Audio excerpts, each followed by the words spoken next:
Kalau saya perlukan duit, dekat mana tempat terbaik untuk saya jual emas saya ni? Bagus soalan ni. Kalau ikut guru emas saya, tempat terbaik untuk jual emas adalah tempat asal kita beli emas tu. Kalau beli emas di Public Gold, jual semula di Public Gold. Kalau beli emas jenama P, jual balik di kedai P.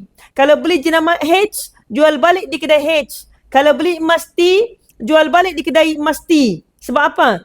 Sebab pengeluar asal biasanya akan beli balik jenama sendiri pada harga yang lebih tinggi berbanding emas jenama lain. Simple.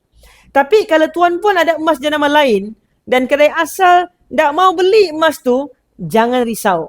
Tuan puan boleh bawa emas-emas tu ke mana-mana cawangan Public Gold. InsyaAllah Public Gold mesti beli.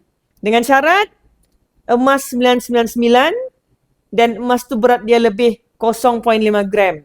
Sebab Public Gold adalah penghilang emas. Dia mesti mau emas. Kalau anda memulakan simpanan emas rendah RM100 dan tiada komitmen bulanan, isi baik di bawah.